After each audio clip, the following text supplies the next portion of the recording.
صلى الله على محمد صلى الله عليه وسلم. Fatimah rahimakumullah berkata, Rasulullah sallallahu alaihi wasallam memberitahu nyawa baginda akan dicabut. Apabila Fatimah rahimakumullah mendengar kata-kata itu, beliau terus menangis. Kemudian Rasulullah sallallahu alaihi wasallam memberitahu dia adalah ahli keluarga pertama yang akan mengiringi baginda di akhirat kelak. Lalu Fatimah rahimakumullah ketawa apabila mendengarnya. Demam Rasulullah sallallahu alaihi wasallam semakin bertambah sehingga baginda pingsan beberapa kali. Ini menunjukkan betapa dahsyatnya sakratul maut yang dialaminya. Rasulullah sallallahu alaihi wasallam kelihatan begitu tenang sehingga suatu hari Fatimah rahimakumullah berkata kepada baginda,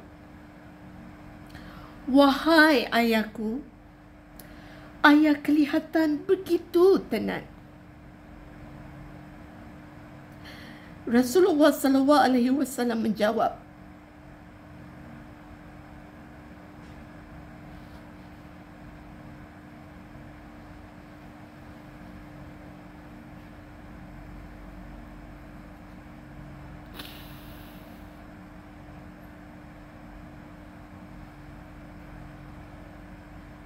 maafkan saya Reza.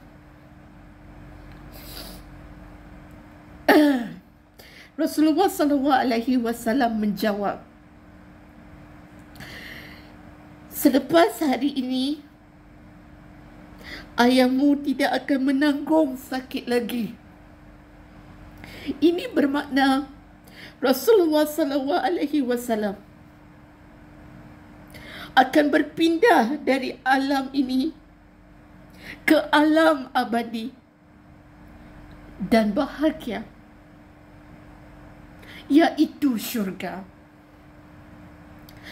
Pada suatu hari, para sahabat yang menziarahi Rasulullah sallallahu alaihi wasallam menegurnya apabila melihat baginda merintih.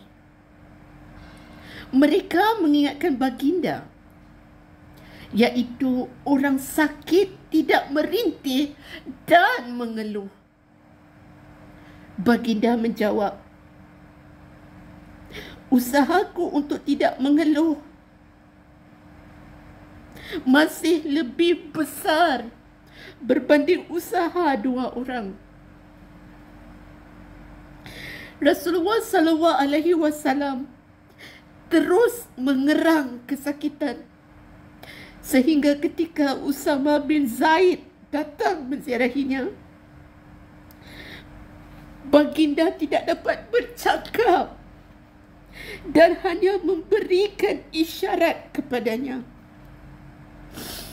Baginda mengangkat kedua tangannya ke atas sebagai tanda meminta Usama mendoakannya agar mendapat keridaan Allah dan kemenangan menghadapi sakratul maut. Jelas, orang yang akan meninggal dunia menghadapi sakratul maut dengan lidah terkunci, sebagaimana yang dialami oleh Rasulullah sallallahu alaihi wasallam sendiri. Baginda turut menderita sakit selayaknya seorang manusia merasainya. Lisan menjadi kaku dan tidak dapat berbicara ketika berhadapan sakratul maut. Sedangkan Rasulullah sallallahu alaihi wasallam adalah insan yang paling dimuliakan, pesuruh Allah. Sekiranya baginda yang setiap